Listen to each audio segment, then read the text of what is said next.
¿qué tal, estimados estudiantes? Espero se encuentren muy bien. Les saluda el profesor José Miguel Calderón. En esta primer clase virtual abordaremos un tema de octavo nivel llamado el ciclo celular. Para dar inicio con lo que es el tema, hay que recordar que la célula es la estructura funcional más pequeña de todo ser vivo, ya que todos los seres vivos estamos compuestos a partir de células. Las células son las que forman los órganos, que a su vez forman los organismos de todos nosotros. Pero para que estas células lleguen a una edad adulta y sean completamente funcionales, tienen que atravesar todo un proceso de crecimiento y división, que es a lo que vamos a ver a continuación. A la primera pregunta que le daremos respuesta es: ¿cómo se curan las heridas como rasguños o similares? Bueno, todos en algún momento de nuestras vidas hemos atravesado diferentes situaciones donde nos golpeamos, nos rasguñamos, nos punzamos o incluso accidentes más grandes. Pero ¿qué pasa? Al cabo de días o semanas, esas heridas tienden a desaparecer y si no fue una herida muy grande, ni siquiera una cicatriz nos queda. ¿Pero cómo es que sucede esto? Bueno, cuando nos cortamos la piel, podemos cortar incluso vasos sanguíneos y comenzamos a sangrar. Entonces, cuando eso sucede, la sangre envía a la zona afectada plaquetas que ayudan a la coagulación. Cuando se desarrolla esa coagulación, se forma encima de la herida una costra que funciona como un tipo de escudo o capa protectora para que debajo de ellas las células lleguen y comiencen a rellenar todo el espacio de la piel que se dañó por medio de la división celular, regenerando una y otra vez hasta poder completar el espacio que se dañó. A la siguiente interrogante que le daremos respuesta es: ¿cómo es posible que algunas especies de animales, como las salamandras, puedan desarrollar o regenerarse de alguna extremidad?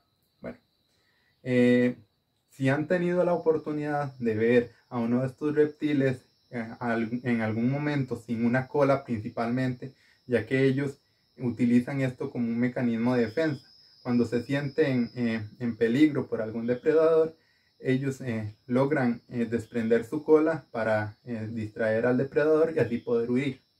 Pero al cabo del tiempo ellos logran desarrollar nuevamente su extremidad perdida. Esto lo desarrollan gracias a una habilidad que tienen, que cuando pierden esa extremidad logran formar un cúmulo de células en la parte de la extremidad perdida, que este cúmulo se llama blastema. Este blastema lo que hace es que tiene toda la información genética de la extremidad perdida para poco a poco, por medio de divisiones constantes con el ciclo celular y la mitosis, regenerar toda la extremidad a como estaba originalmente. Obviamente esta habilidad no la poseen todos los animales o todas las especies del reino animal. Simplemente como estas, las salamandras o las estrellas de mar también poseen esta característica. Ahora bien, ya teniendo un poco más claro lo que es la función del ciclo celular, iniciaremos con lo que es el tema respectivamente. Como podrán ver, el ciclo celular se divide en dos fases principales: la interfase, que es la más larga, que es donde la célula pasa la mayor parte de su vida, y la mitosis, que es la fase M o de división celular. La interfase comprende tres etapas de desarrollo, que es la fase G1, la fase S o de síntesis y la etapa G2. Mientras que la mitosis comprende 4 etapas de división nucleica, que junto con la citocinesis en la división del citoplasma logran dividir una célula adulta en dos células hijas idénticas a la antecesora. Ahora bien, todo el ciclo celular tarda alrededor de 24 horas en desarrollarse.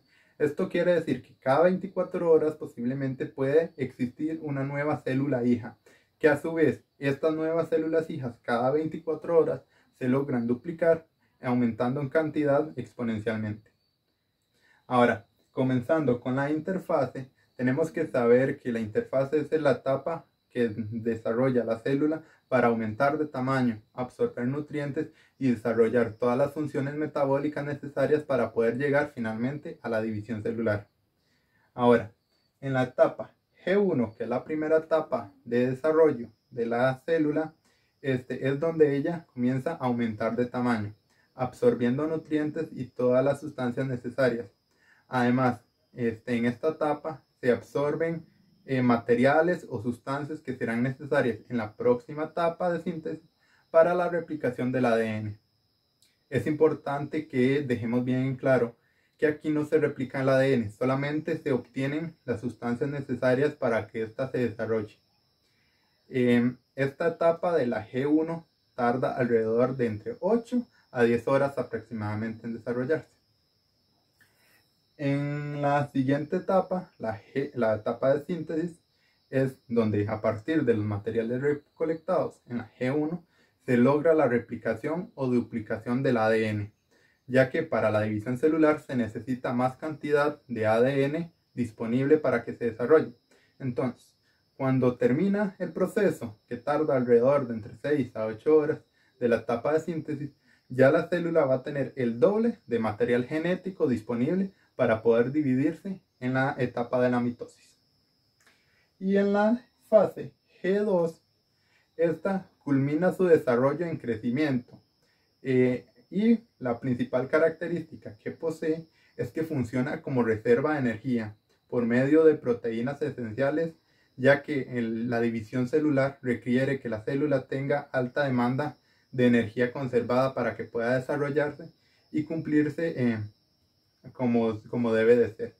Esta etapa tarda alrededor de entre 4 a 6 horas aproximadamente. Como pudieron ver, a medida que transcurre el tiempo de la célula en la interfaz, cada etapa va reduciendo su duración, ya que en la primera etapa G1 su principal característica es aumentar de tamaño. En la siguiente, en la etapa de síntesis, es duplicar el material genético en el del ADN, y en la etapa G2 es de reserva de energía para que se lleve a cabo próximamente la mitosis. Ahora daremos paso entonces a explicar lo que es la siguiente fase del ciclo celular, que es la mitosis. Ahora, una vez que la célula llegó a este punto, significa que ya es completamente adulta y tiene todas las características necesarias para poder replicarse. Entonces, va a atravesar 4 etapas, que son la profase, la metafase, la anafase y la telofase, para dividirse en 2 células hijas idénticas a la progenitora. En la primera etapa, la profase, sucede una serie de características, que son que la cromatina se condensa, el nucleolo desaparece y los centriolos comienzan a migrar hacia los extremos de la célula, cada uno en lugares opuestos. Aquí los cromosomas ya son más libres de moverse y todo para poder darle paso a la siguiente etapa, que es la metafase. ¿Qué pasa en la metafase? Bueno, por medio de unos hilos llamados las fibras del uso acromático, que son una especie de hilo, sujetan del centro del cromosoma y lo llevan y lo alinean hasta el centro o en el ecuador de la célula, como quieran llamarlo. Una vez ya en el centro de la célula, sucede la siguiente etapa, que es la anafase, que es que se parte esos cromosomas en 2 y cada parte o extremidad se divide y migra por medio del uso cromático, que es jalado, hacia los extremos de la célula, teniendo la misma cantidad en ambos extremos. Y finalmente, en la telofase, estas mitades de cromosomas ya en los extremos se agrupan nuevamente para formar nuevos núcleos hijos. Ahora, aquí en la telofase interviene la citocinesis, que es la división del citoplasma y demás sustancias que tiene la célula para realizarse la debida partición ya al final, para dar por concluido la mitosis.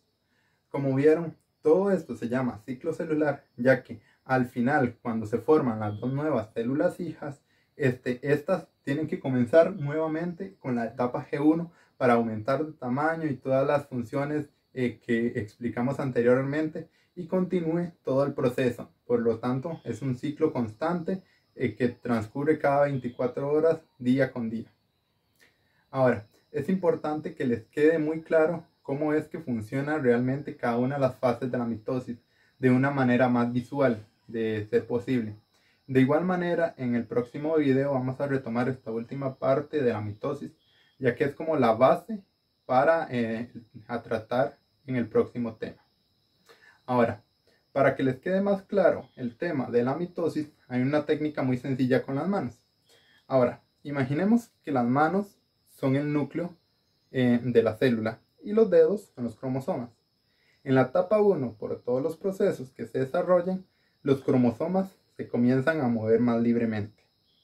Seguidamente, en la metafase, se alinean por medio del uso cromático en el ecuador o en el centro de la célula.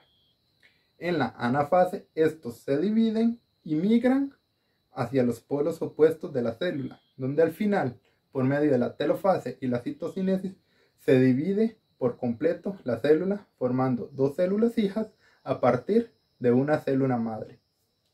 Algo que es importante hacer mención es que no todas las etapas que mencionamos y fases son las únicas que se desarrollan. Hay otra más que sucede que se llama la fase o etapa G0. Esta etapa no es considerada en sí parte del ciclo celular, ya que no todas las células la desarrollan y debido a sus características ella no presenta la división celular.